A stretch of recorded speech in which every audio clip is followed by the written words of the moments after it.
Let's be very clear right from the start. This is not just another offseason for the Dallas Cowboys. This is not just another free agency cycle where fans get excited, mock contracts on Twitter, and then watch the teams sign bargain veterans on one-year deals. The 2026 NFL free agency period is a referendum. A referendum on Jerry Jones. A referendum on the Cowboys' front office philosophy. And a referendum on whether this organization truly understands how championships are built in the modern NFL. Because for the first time in years, the Cowboys will not be able to hide behind the usual excuses. The salary cap excuse is gone. The "we're resetting the roster" excuse is gone. The "we believe in our young guys" excuse will wear thin very quickly. Dallas will have money. Dallas will have options. And Dallas will be staring at a free agent class loaded with players who directly address the team's biggest flaws. The only real question left is this. Will the Cowboys finally act like a desperate contender, or will they continue to behave like a comfortable brand? When you study this 2026 free agent class, one thing jumps out immediately. The league is offering Dallas solutions at almost every pressure point on the roster. Running back, offensive tackle, edge rusher, linebacker, secondary. This is not a thin market. This is not a year where you have to convince yourself that mid-tier players are secretly stars. These are real names, real production, real impact. And that's why this free agency is so dangerous for Dallas, because if they fail again, there will be no one left to blame but themselves. Let's start with a position that has quietly defined the Cowboys' offensive inconsistency over the last few seasons: running back. For years, Dallas has tried to outthink the position. They've treated it like a plug-and-play role, something you can rotate cheaply and survive. And while that worked for some teams, it has not worked for a Cowboys offense that still relies heavily on timing, play action, and defensive manipulation. That's where a player like Breece Hall changes everything. Breece Hall is not just a running back.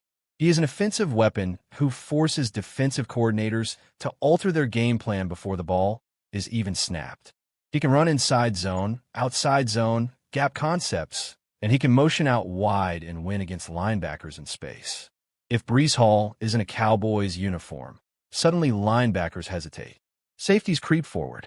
Play action becomes believable again, and the entire offense breathes. Yes, he will be expensive, but championship windows are not built on discounts. Then you look at Travis Etienne, and you see a different kind of solution.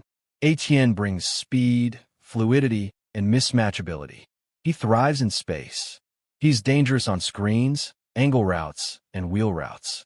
In a Cowboys offense that has sometimes felt rigid and predictable, Etienne injects creativity. He allows you to stress defenses horizontally, not just vertically. He fits the modern NFL, where explosive plays often come from simple concepts executed by elite athletes. Kenneth Walker, on the other hand, represents controlled chaos. He is violent, decisive, and relentless. He's the type of back you hand the ball to in the fourth quarter when everyone in the stadium knows what's coming, and it doesn't matter. For a Cowboys team that has struggled to close games late in the season, Walker offers identity. He brings an edge that Dallas has lacked since its most physical offenses. And then there are value options like J.K. Dobbins and Tyler Allgeier, backs who may not dominate headlines, but dominate contact. These are tone setters. These are players who make defenses feel every carry. For a front office that loves flexibility, this is where smart aggression can live. But offense does not survive without protection, and that brings us to one of the most uncomfortable truths about the Cowboys. The offensive line is no longer a strength. It's a question mark. This is why the 2026 free agent tackle class is critical. Braden Smith represents stability. He's not flashy, but he's reliable, powerful, and technically sound. He gives you competence at a premium position, something Dallas has taken for granted in the past. Jonah Williams offers versatility and experience. He's played in big games. He's seen elite pass rushers. He understands NFL trench warfare. For a team trying to protect its quarterback investment, that matters. Veterans like Cam Robinson, Trent Brown, and Kelvin Beachum all represent different levels of risk and reward. Brown brings size and power. Robinson brings athleticism. Beacham brings professionalism and experience. These are not long-term fantasies. These are real solutions to real problems. If Dallas ignores this position again, it won't be optimism. It will be negligence. Defensively, the conversation becomes even more urgent when you talk about pass rush. Championship defenses do not rely on hope. They rely on pressure. And this 2026 class is loaded with edge defenders who can tilt the field. Trey Hendrickson is relentless. He wins with effort, technique, and motor. He doesn't need perfect conditions to be effective. He creates chaos. Jalen Phillips brings explosiveness and upside. He's the type of defender who forces offenses to slide protection, and that alone creates opportunities for everyone else. Then there are names that still carry fear: Khalil Mack and Joey Bosa. Yes, they're veterans. Yes, there are durability questions. But when healthy, they still command respect. And sometimes, respect is all you need to change how an offense plays. Add players like Kwity Paye, and suddenly Dallas has options. Real options. Not developmental hopes, immediate contributors. At linebacker, speed is the currency of the modern NFL, and this class delivers. Devin Lloyd, Quincy Williams, and Quay Walker all represent range, aggression, and sideline-to-sideline ability. These are linebackers who can survive in space, who can chase quarterbacks, who can close passing lanes. For a Cowboys defense that has been exposed by misdirection and athletic quarterbacks, this matters. Even value veterans like Alex Singleton and Eric Wilson offer intelligence and toughness, traits that don't always show up on the stat sheet, but win games in December. Finally, the secondary, the last line of defense, and often the difference between good teams and great ones. Corners like Jamal Dean, Alani Taylor, Eric Stokes, Rick Woolen, and Greg Newsome too offer length, physicality, and scheme flexibility. These are not panic signings. These are players you build coverage plans around. At safety, names like Cam Curl, Jaquan Brisker, Reed Blankenship, Kobe Bryant, and Jalen Thompson give Dallas versatility. Box safeties, deep safeties, hybrid defenders, the kind of players who allow defensive coordinators to disguise intentions and steal possessions. So when you zoom out and look at the entire picture, one thing becomes painfully obvious. The 2026 free agent market is not the problem. The money will not be the problem. The talent will not be the problem. The only problem left is courage. Will Jerry Jones finally treat free agency like a weapon instead of a risk? Will the Cowboys finally stop waiting for everything to align perfectly? Or will this be another year where opportunity passes and excuses replace ambition? Because in 2026, history won't care about intentions. It will only remember decisions. The search is finally over in Dallas. After weeks of interviews, speculation, and behind-the-scenes maneuvering, the Cowboys have reached the end of their defensive coordinator hunt, and they believe they've found not just an answer, but a potential long-term solution. The organization is in the process of finalizing a deal with Christian Parker, with both sides already in agreement on terms, setting the stage for Parker to become the fourth defensive coordinator in as many seasons for the Cowboys. That number alone tells you everything you need to know about the urgency of this hire. Brian Schottenheimer and the front office understood what was at stake. Defensive instability has plagued this team for years, and cycling through coordinators has created scheme changes, developmental setbacks, and a lack of identity. This time, the Cowboys cast a wide net, not just to fill a vacancy, but to ensure that when this deal becomes official, it's the last time they're conducting this search for quite some time. And in Christian Parker, they believe they've landed someone who can finally bring continuity, innovation, and accountability to the defensive side of the ball. At just 34 years old, Parker represents the new generation of NFL defensive minds, young, adaptable, and deeply connected to modern offensive trends. Most recently, he showcased his defensive acumen with the Philadelphia Eagles, where his work quickly drew league-wide attention during this coaching cycle. Several teams were interested. Opportunities existed elsewhere. But when it came time to choose, Parker elected to cross enemy lines and sign on with Dallas for 2026, and, in the Cowboys' hopes, far beyond. Sometimes, the best way to solve a problem is to study it from the inside. Schottenheimer clearly understands that reality. By pursuing Parker, the Cowboys weren't just filling a role. They were making a calculated strike against their most bitter division rival.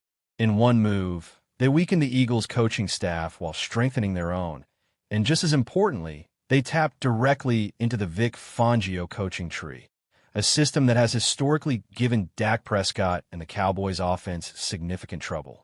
That alone makes this hire fascinating. But Parker's resume stands on its own merit. A former wide receiver turned cornerback, Parker brings a rare dual perspective to defensive coaching. He understands route concepts, timing, leverage, and how offenses want to attack coverage. That background has shaped his coaching philosophy since the very beginning of his career, which started in 2013 at Virginia State as a defensive backs coach. 2 years later, he took on the same role at Norfolk State, continuing to refine his approach to player development and technique. From there, Parker's rise accelerated. He earned opportunities at Notre Dame and Texas A&M, two programs known for demanding both schematic discipline and elite recruiting.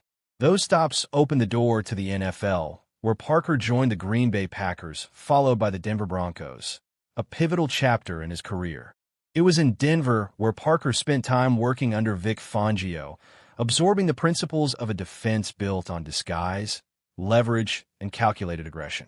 That experience would later come full circle when he reunited with Fangio in Philadelphia, helping implement a system that became one of the league's most effective pass defenses.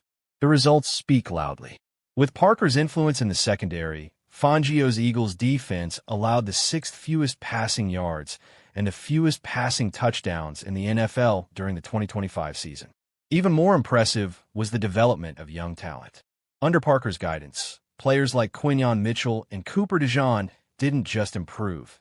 They exploded into first-team All-Pro caliber performers. That ability to accelerate development is not theoretical. It's proven.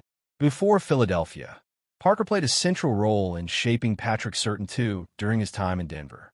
Surtain didn't merely become good. He became elite, evolving into a 3-time All-Pro and one of the most respected cornerbacks in football. Coaches don't stumble into results like that by accident. And there's another layer here that can't be ignored. By hiring Parker, the Cowboys gain a wealth of insider knowledge about the Eagles. Not just personnel, but tendencies, stress points, and offensive vulnerabilities. In a division as competitive and familiar as the NFC East, that information is invaluable. It won't win games by itself, but it can tilt margins, influence game planning, and steal critical possessions. This is the man who will now be coordinating the Dallas Cowboys defense.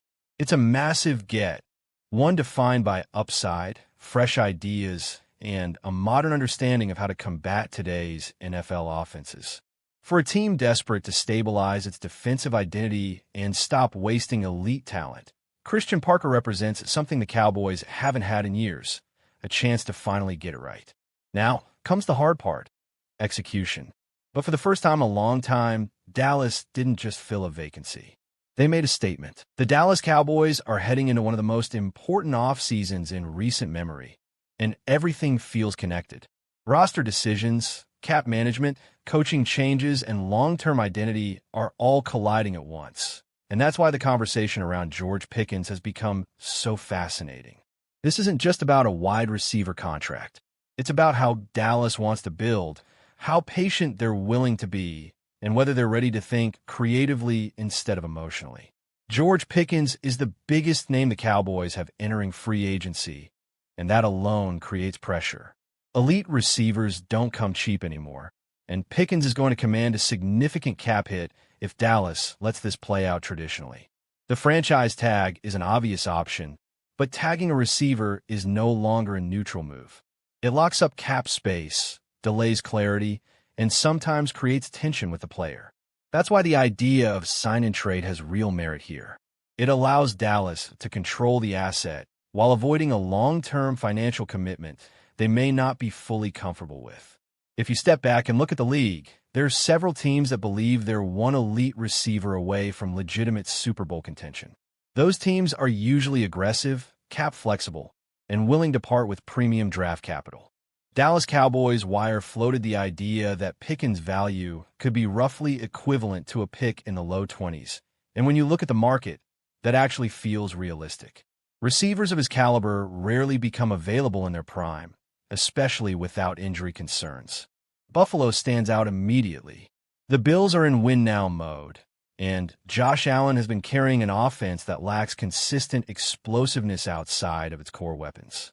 A receiver like Pickens could stretch the field when one-on-one matchups and take pressure off Allen in critical moments.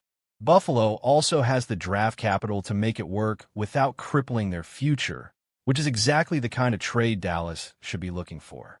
San Francisco is another intriguing possibility. The 49ers have been creative with their cap, aggressive with their roster, and unafraid to make bold moves.